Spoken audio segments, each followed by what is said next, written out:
아멘, 아멘. 네, 오늘 말씀을 가지고 우리가 다 여기 있노라 하는 제목으로 말씀을 좀 나누기를 원합니다. 사랑하는 여러분, 인생을 보면요 참 중요한 게 많습니다. 네, 여러 가지 참 중요하죠. 근데 그 중에 우리가 어디 있는가, 이것이 또한 참 중요한 것 같습니다. 왜냐하면요, 우리가 어디 있느냐에 따라서 그 사람의 행동도 다르고요, 그 사람의 생각도 다르고요, 그 사람의 판단도 달라지기 때문입니다. 혹시 여러분 이런 얘기 들어보셨어요? 초코파이를 맛있게 먹는 방법. 여러분들 이거 초코파이 아시죠? 이 초코파이를 맛있게 먹는 방법이 세 가지가 있다고 합니다. 먼저 첫 번째는 이 초코파이를 냉동실에 넣는 거예요. 전자레인지를 먼저 넣는 거예요. 전자레인지 넣으면 이게 안에 있는 마시멜로가 싹 녹으면서 이제 20초 이상 돌리시면 안 돼요. 그럼 다 녹아버리거든요. 딱 20초만 돌리시면 마시멜로가 싹 녹으면서 빵에 스며들어요. 이게 진짜 맛있게 먹을 수 있어요. 두 번째는 뭐냐면 냉동실에 보관하는 거예요. 그러니까 이걸 냉동실에 넣어놓으면 이게 아이스크림처럼 돼가지고 맛있게 먹을 수가 있어요. 세 번째 방법인데 뭔지 아세요?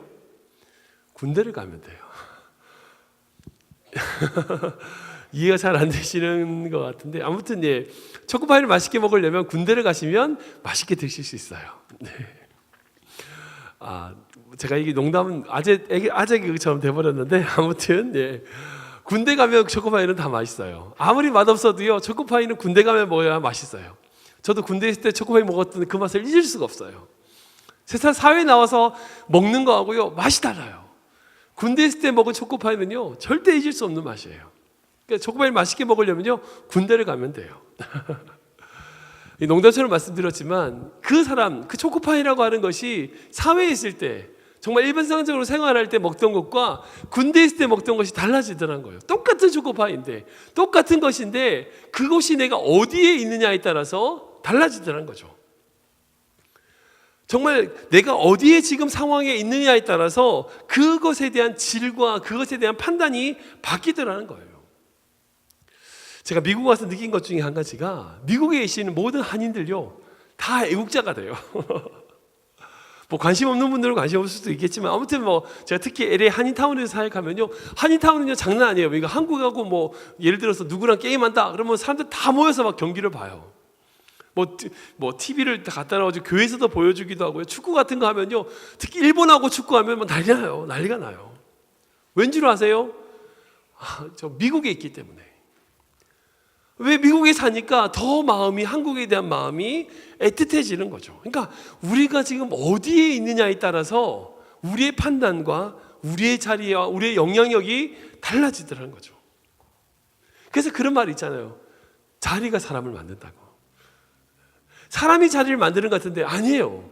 자리가 사람을 만들어요. 그 자리에 사람이 가면요 그 역할을 해요. 그 일을 감당하더라고요. 제가 청년 사역하면서 그런 것도 본 적이 있어요. 그러니까 정말 어린 청년들, 여자 청년들 중에서 정말 어린 청년들, 정말 철없는 그런 청년들을 보면서 제가 결혼하는데 제가 잘 할까? 근데요 결혼하고 애를 놓으니까 엄마가 되니까 해요. 정말 철없는 청년 같은데 엄마가 되니까 엄마 역할을 하더라고요. 그 자리가 사람을 만드는 거예요. 엄마가 되니까 그 엄마 역할을 해나가는 모습을 보면서 정말 사람은 자리가 사람을 만든다는 생각을 하게 되더라는 거죠. 그러니까 우리가 자리가 우리의 삶을 어느 정도 좌우하는 것 같아요. 정말 그 자리에 되면요 그 역할을 하게 돼 있어요. 그만한 인격을 가질 수 있고요 믿음을 가지게 되더라는 거죠. 그러기에 우리는 잘 점검해야 돼요. 우리가 지금 어디에 있느냐, 우리가 어디 자리에 있느냐 스스로 잘 점검해보고 생각해봐야 된다는 거예요. 사랑하는 여러분, 우리가 보기에 좋은 자리가 있어요. 그죠? 좋은 자리가 있어요. 좋은 자리 같은데 다 좋은 자리가 아니에요.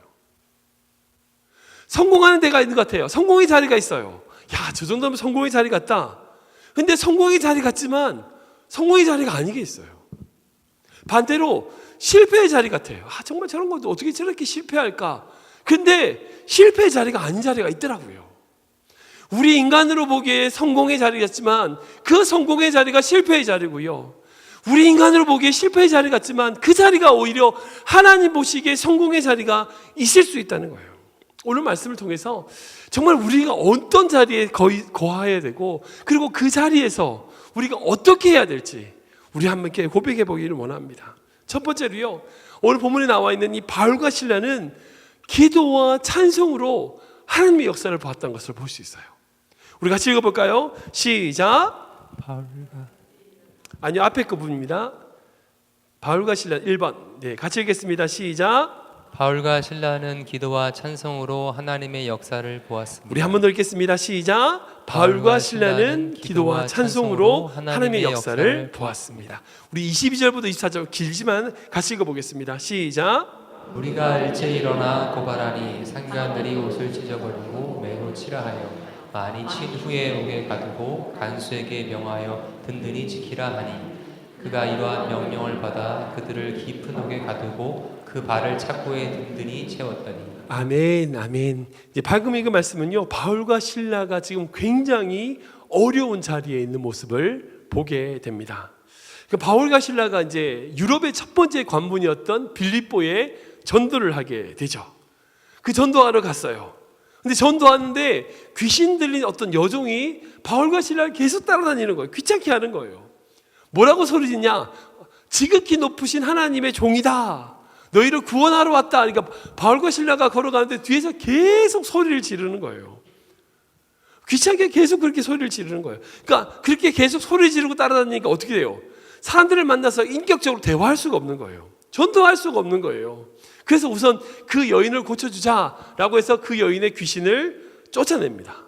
그런데 그 여종의 귀신이, 그 여종의 귀신 들림으로 말미암아 종의 주인이 이 여자가 귀신 들렸으니까 점을 치잖아요. 그 점 치는 거 가지고 돈을 버는데 그 돈을 못 벌게 되니까 이 바울과 실라를 어떻게 해요? 감옥에 가두게 돼요. 감옥에 가둬서 매를 맞게 되는 내용이 바로 오늘의 본문의 배경입니다. 여러분 생각해 보세요. 바울과 실라가 죄가 있어요, 없어요? 없어요, 없어요. 당연히 죄가 없죠. 귀신 들린 불쌍한 그 여종을 구해줬단 말이에요. 칭찬받을 일이에요. 그럼에도 불구하고 어떻게 돼요? 감옥에 가서 재책이 맞아요. 아무런 잘못을 하지 않았음에도 불구하고 감옥에 가서 매를 맞고요, 고통당하는 모습을 오늘 본문을 통해서 볼 수 있습니다. 여러분, 그럴 때 우리가 어떻게 하게 돼요? 하나님 왜 이러세요? 하나님 저한테 왜 이런 상황이 생깁니까? 하나님 왜 그러세요? 우리가 살아가다 보면 그런 일이 종종 있을 때 있죠. 나는 정말 아무런 잘못이 없는데, 정말 잘못이 없는데 어찌다 되다 보니까 뭐 누가 그런 말을 했다고 하더라는 얘기가 돌다가 이제 이상하게 이제 오해를 받게 되는 그런 경우를, 사람들이 날 오해하는 경우를 볼 수 있죠. 내지는 정말 열심히 노력하고 최선을 다했음에도 불구하고 원하던 결과를 얻지 못하는 경우, 정말 생각하고 계획한 방향대로 전혀 다른 방향으로 하나님의 결과를 나타내는 경우가, 그런 경험을 할 때가 있죠. 난 정말 최선을 다했어. 그 경험에 그런 최선을 다하면 좋은 결과가 나와야 되는데 정말 엉뚱한 결과가 나와서 정말 하나님의 정말 엉뚱하게 그런 일들을 경험할 때가 있다는 거죠.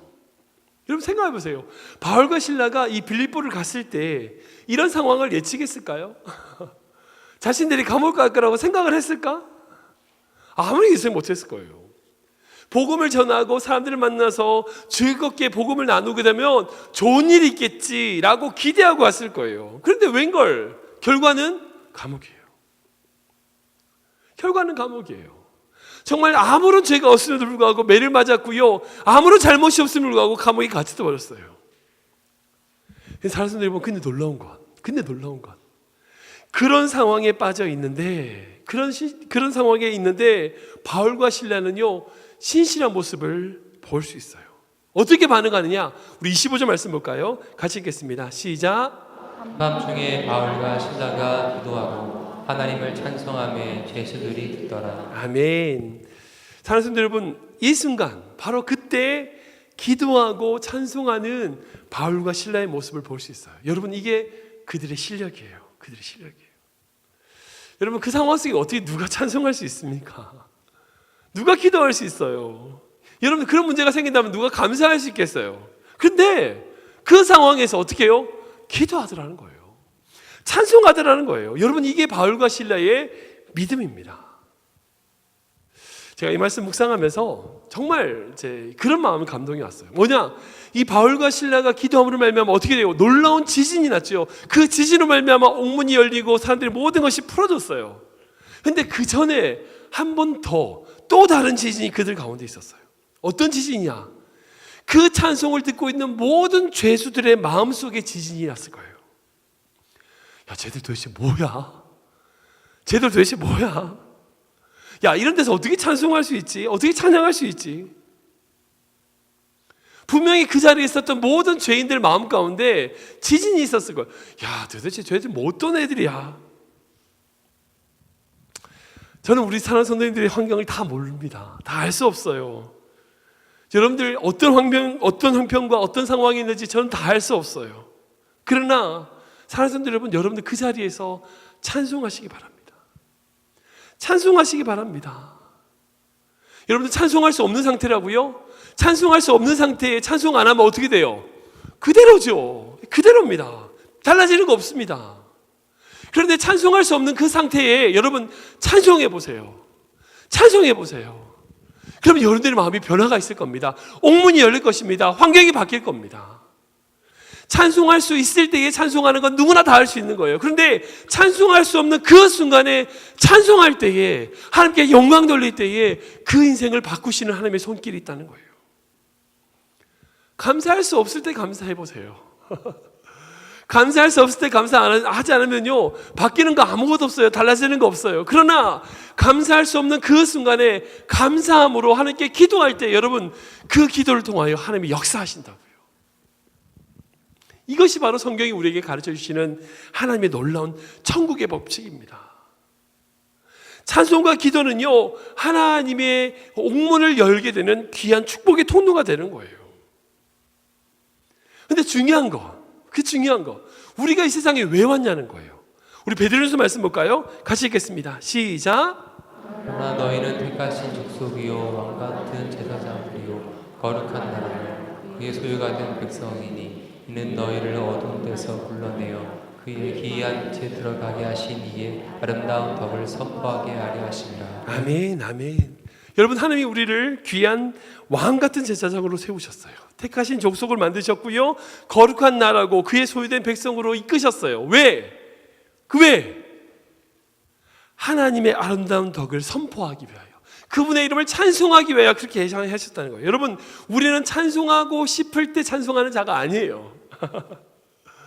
우리는 찬송하고 싶을 때 찬송하기 위해 존재하는 자가 아니에요. 찬송하기 위하여 존재하는 자예요. 하나님의 아름다운 덕을 선포하기 위하여 지음받은 자라고요. 여러분 혹시 고난 중에 있으십니까? 어려운 자리에 계신가요? 그 자리에서 여러분들 좌절하고 낙심하고 낭망할 수밖에 없는 그런 환경이 있으신가요? 그 속에서 찬송해 보십시오. 찬송해 보십시오. 그럼에도 불구하고 그 속에서 하나님의 이름을 높여 보십시오. 여러분들 안에 하나님의 놀라운 능력이, 하나님의 놀라운 은혜가 여러분들 삶을 바꿔내는 그 놀라운 은혜와 축복이 있을 겁니다. 하나님이 일하실 겁니다. 그리고 더 놀라운 것, 여러분들 그 환경 속에서 찬송하면요 그 찬송을 듣는 여러분들 주변의 사람들의 마음 가운데 또한 하나님 역사하시는 거예요. 그 찬송으로 말미암아 우리의 닫혀있던 모든 옥문을 열어놓으실 하나님의 역사를 바라보시기 바랍니다. 두 번째는요, 바울과 실라는 자리를 지킴으로 하나님의 역사를 보았어요. 우리 같이 읽어볼까요? 시작. 바울과 실라는 자리를 지킴으로 하나님의 역사를 보았습니다. 한 번 더 읽겠습니다. 시작. 바울과 실라는 자리를 지킴으로 하나님의 역사를 보았습니다. 우리 28절 말씀 볼까요? 같이 읽겠습니다. 시작. 바울이 크게 소리질러 이르되 내 몸을 상하지 말라 우리가 다 영이 있노라 하니. 아멘. 바울과 실라는 기도와 찬송을 통해서요 하나님이 역사하시고 감옥과 모든 문을, 그리고 사람들이 모든 메인 것을 벗겨지는 놀라운 역사를 보게 됩니다. 여러분들 감옥 문이 열렸어요.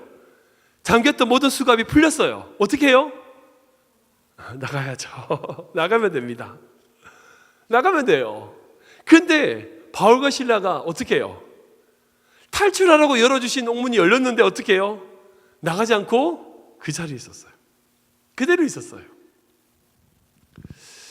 여러분들 이제 그 심리학 같은 데 보면 이제 그런 게 있어요. 반사신경이라는 게 있는데 조건 반사와 무조건 반사가 있어요. 조건 반사라는 건 뭐냐면 어떤 조건이 나타났을 때에 자연스럽게 나타나는 현상들을 얘기해요. 예를 들어서 강아지 같은 경우 이제 먹을 때마다 종을 친다. 그럼 나중에 어떻게 해요? 종만 쳐도 먹을 걸 주는 줄 알고 침이 나오는, 이게 이제 조건 반사죠. 어떤 조건이 주어졌을 때에 나타나는 현상들. 근데 무조건 반사가 있어요. 그게 뭐냐? 이건 조건하고 상관없어. 어떻게 훈련되거나 어떻게 어떻게 반복 훈련 같은 거 없어도요, 자연스럽게 나타나는 현상이 있어요. 그게 뭐냐면 자신의 생명을 유지하기 위한 조건들, 그런 상황일 때 무조건적으로 나타나는 것이 바로 조건 반사, 무조건 반사예요. 예를 들어서 누군가 때리려고 하면 손이 무조건 올라가는 이런 것들, 훈련해서 되는 게 아니죠. 자연스럽게 나타나는 거예요. 여러분들, 생명에 관련하여 그렇게 무조건 반사가 나타나요. 무조건 반사가. 감옥에 갇혀 있는 사람에게 감옥 문이 열리면 어떻게 돼요? 뛰어나가요. 이게 무조건 반사예요. 이게 상식이에요. 감옥 문이 닫혀 있는 그 상황에 있어서 감옥 문이 열리면 자연스럽게 나가게 돼 있어요. 그것이 무조건 반사예요. 근데 바울과 실라는 어떻게 해요? 나갔어요, 안 나갔어요? 안 나갔어요. 이해가 안 되는 거예요. 왜 안 나갔지? 여러분들, 그 감옥의 간수들도 어떻게 해요? 가서 바울과 실라가 나가지 않음을 보고 어떻게 해요? 두려웠대요. 두려워 떨었대요. 왜? 상식적으로 당연히 나가야 되는데 불구하고 나가지 않았음을 보면서 두려워하는 거예요. 근데 왜 그랬을까요? 왜 안 나갔을까요? 하나님이 가라고 하지 않았기 때문이에요. 그 이유는 단 한 가지, 하나님이 가라고 하지 않았기 때문이에요. 나가라고 말씀하지 않으셨으니까 안 나간 거죠. 있는 것이 당연한 거죠. 요즘 이제 신앙인들 중에서 하나님의 뜻을, 하나님의 방법을 자신의 뜻으로 무조건 쉽게 해석하는 모습을 너무나 많이 볼 수 있습니다. 그러니까 말씀이 주어지지 않았음에도 불구하고 이런 상황은 이런 거야, 이런 걸 거야 라고 자기 나름대로 해석하는 그런 모습들이 너무나 많더라는 거예요. 특히 요즘 이제 유튜브라든지 소셜 크리에이터들이 많이 생기다 보니까 어떤 그 개인 방송하시는 분들이 있다 보니까 자기들의 의견들을 마음대로 이제 올리잖아요. 그러다 보니까 수많은 의견들, 수많은 가르침들이 이 세상 인터넷에 떠돌아다녀요. 이단도 많고요, 잘못된 가르침들 많고요, 정말 성경과 반대되는 그런 수많은 이야기들이 너무나 많이 넘쳐나요. 그래서 흔히들요, 말씀의 홍수 시대라고 해요. 말씀의 홍수 시대라고요. 수많은 이야기, 자기 생각이 이렇다라고 자기 말이 이렇다, 수많은 말씀들이 떠나나요. 너무나 많이 흘러넘쳐요. 근데 아시죠? 홍수 때는요, 마실 물이 없어요. 홍수가 나면요, 정작 마실 물이 없어요. 사방 천지에 다 물인데 정작 자기에게 필요한 생명의 같은 마실 물은 없어요. 마찬가지처럼 지금이 딱 그런 시대예요. 이런 얘기다 저런 얘기다 하나님의 말씀이 수많이 드러나는데 정작 하나님의 진실된 자신에게 주신 말씀을 찾을 수 없는 시대. 하나님의 음성을 들어야 돼요. 하나님의 말씀을 붙잡아야 돼요. 자신에게 주어진 하나님의 말씀을 붙잡을 때에 그 속에 생명이 있는 거예요. 바울과 실라는 그 말씀을 붙잡았어요. 생각해 보세요. 만약 바울과 실라가 문이 열렸어, 도망을 갔어, 어떻게 됐을까요? 어떻게 됐을까요? 그때부터 바울과 실라는요, 도망자가 될 수밖에 없어요. 감옥에 있을 때는요, 억울한 사람이에요. 죄를 짓지 않는 사람이에요. 죄수가 아니었어요. 그냥 억울한 사람이었어. 근데 만약에 그렇게 감옥에 있다가 문이 열렸다고 도망을 가면 어떻게 돼요? 그때부터는 진짜 탈옥범이 되는 거예요. 죄인이 되는 거예요. 그리고 간수장도 자살하고 아무런 그 집안도 구원받지 못하는 아무런 역사가 없었을 겁니다. 근데 많은 사람들이 나가는 것이 믿음의 자리인가, 아니면 감옥에 갇혀있는 그대로 앉아있는 것이 믿음의 자리인가, 어떻게 생각해요? 많은 성도들이요, 나가는 게, 우리가 인간적으로 보면 나가는 것이 잘 된다고 생각해요. 그래서 그것이 믿음의 성공이라고 생각해요. 아니요, 그 감옥에 앉아있는, 그대로 앉아있는 것이 또한 믿음의 성공이 되더라는 거죠. 우리 앞에 좋은 기회가 있어요. 좋은 기회가 있어요. 아무리 좋은 기회가 있고 인간적으로 성공의 길이 보인다 할지라도요, 하나님의 말씀이 없으면 나가면 안 돼요. 성공 아니에요, 그거. 근데 인간적으로 보기에 실패한 자리 같고 아무리 안 좋은 자리 같더라도요, 하나님이 함께하는 자리라면요, 그 자리가 바로 성공의 자리가 된다는 거예요. 그 자리를 지키는 것이 바로 믿음이라는 거예요. 오늘 바울과 실라의 모습도 바로 그거예요. 이적과 기적으로 문이 열렸다고. 하나님이 열어주신 거예요. 그런데 정작 하나님이 열어주신 그 문을 나가지 않았어요. 왜? 그들은요, 이적을 구한 게 아니거든요. 하나님을 구했거든요. 하나님의 그 이적을 따라 움직이는 것이 아니라 하나님 그분 자체를 구하며 그 자리에 그대로 있었다는 거예요. 아버지라고 하는 자리가 참 버거울 때가 있죠. 또 느끼실 겁니다. 아버지 되신 분은 다 느끼실 겁니다. 어머니라고 하는 자리 참 힘들어요. 네. 자식들 말 안 듣죠. 남편들 속설기죠. 어머니라고 하는 자리 힘들어요. 아내의 자리, 남편의 자리, 그 자리 지킬 때가 힘들 때 있어요. 그러나 그 자리 지키는 게 하나님의 뜻이에요. 그 자리를 지키는 것이 하나님이 기뻐하는 삶이라고요. 부모라고 하는 자리 사실은 잘 어려운 것 같아요. 생각보다 어려운 것 같아요. 가면 갈수록 어려운 것 같아요. 반대로 자녀의 자리도 마찬가지죠. 예. 부모님을 섬기고 부모님을 따른다고 하지만 그 자리를 지키는 것도 쉽지 않습니다.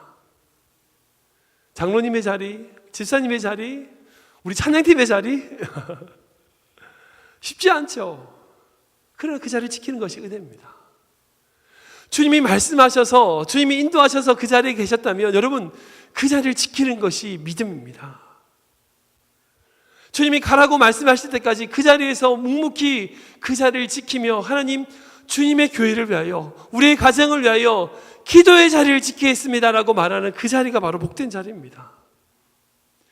그 자리에서 믿음으로 나아가며 그 믿음으로 말미암아 주님이 기뻐하시는 인생 되는 우리 귀한 성도님 되시길 바랍니다.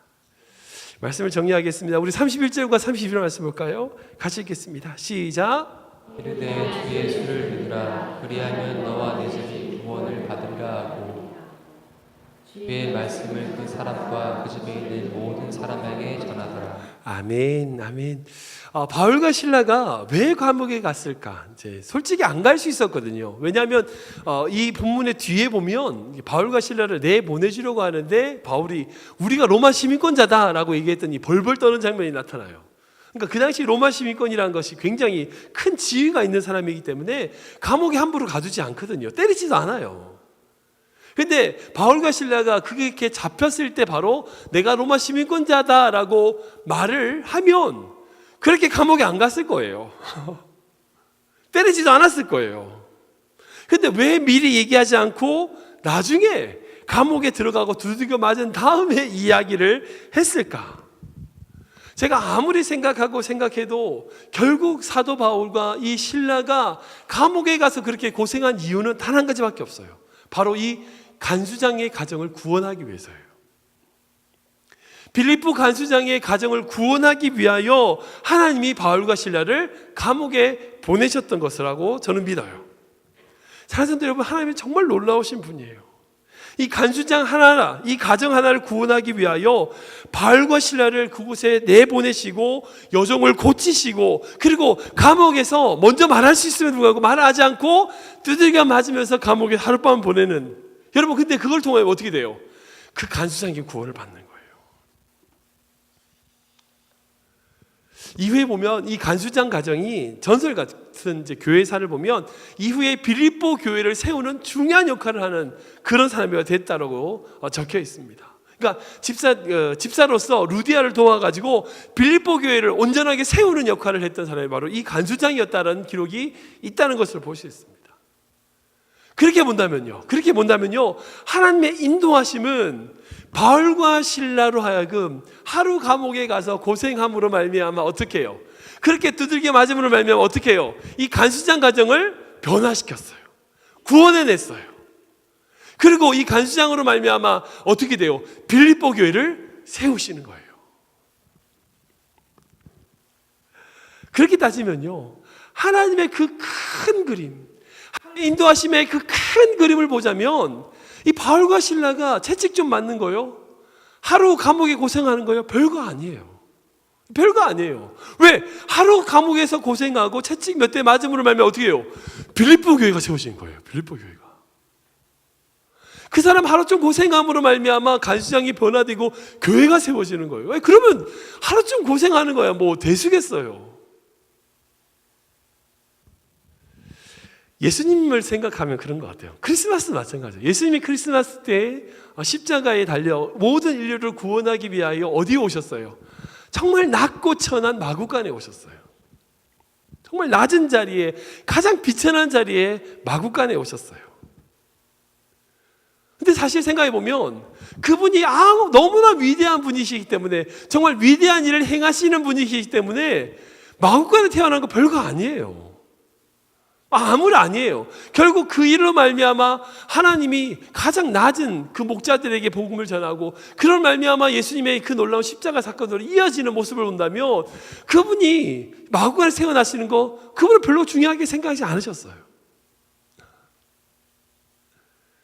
우리 일상생활에 적용해 보면 그래요. 여러분들 왜 그 일이 별일이 아니지 않죠? 하나님의 큰 그림을 보지 못해서가 아닐까요? 아니, 내가 그런 말 좀 들어보면 어때요? 그게 뭐예요? 내가 그런 오해 좀 받으면 어때요? 그게 뭐가? 하나님의 교회가 세워진다면 그런 오해 좀 받으면 괜찮잖아요. 아무 일 아니잖아요. 근데 왜 아무 일이 아닌 게 아무 일이 아닌 것처럼 되냐면, 이걸 못 보는 거예요. 하나님의 큰 일을 못 보는 거예요. 하나님의 위대한 일을 보지 못하는 거예요. 바울과 실라가 하나님의 놀라운 인도하심을 믿음으로 바라봤기에 그 힘든 자리에서, 억울한 자리에서도 찬송하고 기도할 수 있었다고요. 여러분, 찬송은요 우리 생각을 바꿔요. 찬송은요 우리의 감정을 바꾸고요, 찬송은요 우리의 영혼을 하나님께로 초점 맞추게 해요. 그리고 그 찬송은요 우리로 하여금 하나님의 위로와 힘을 누리게 해요. 기도하면요 하나님의 마음이 우리의 마음으로 들어가게 돼요. 부어주시는 거예요.